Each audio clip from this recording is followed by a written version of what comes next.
Music logos, whether or not they be for bands or solo artists, are a great way to communicate your brand's identity and stick in the minds of your fans.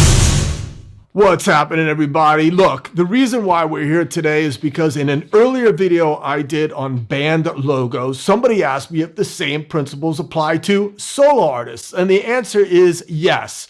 So in this video, I'm going to focus on solo artist logos with the intention of creating a brand image for you that looks more consistent across the board. That's social media, that's your album artwork, that's your merch, whatever the case might be. And look, if you're worried about who I am, I literally wrote the book on music marketing and I'm a college professor, so you are in good hands. Just be sure to like and subscribe, and let's get this video started.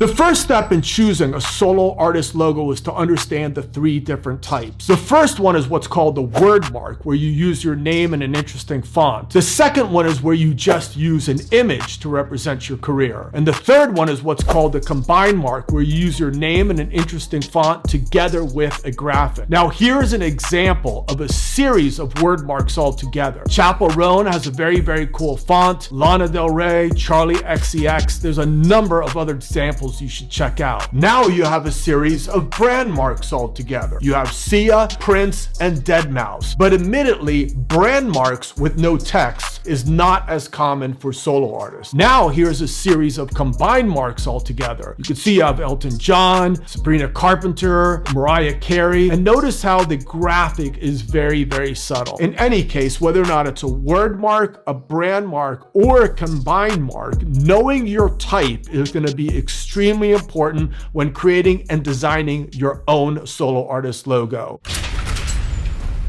Another important step in choosing your solo artist logo is to know your personality. If you were to take a look at this slide with these two artists and just look at the logos themselves, who would you say had the more aggressive sound? Is it Fortet or is it Skrillex?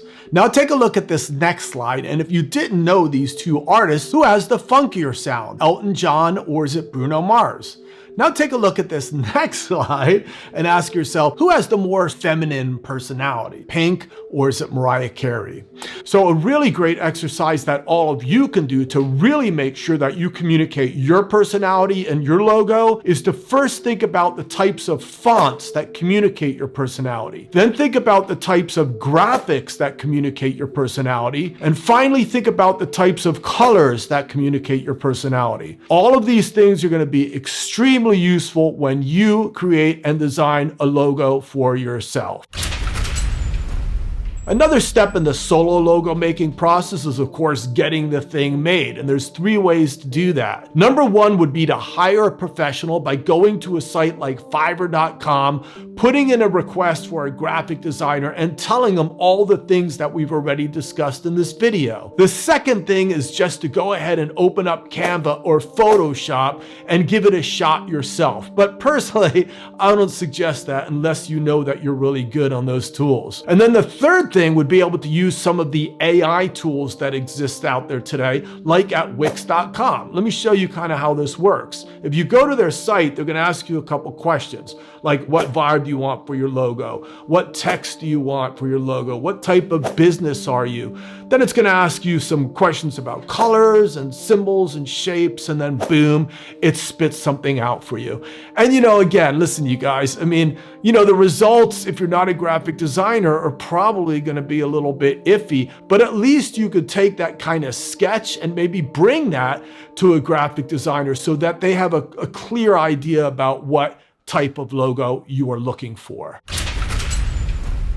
A couple other things that you should think about when creating a brand logo for your solo artist career is that you want to make sure to keep it simple and make sure that it looks cool on merch, especially when it's shrunk down really small. You also want to make sure that you keep it legal and that you're not infringing anybody's trademark rights, of course. And then finally, and I'm going to reiterate, you want to make sure that you convey your brand personality. It's so important. And because that's not an easy thing to do, be sure to check out this next video on brand attitude and personality. My name is Bobby Borg, helping musicians turn their art into a more successful business.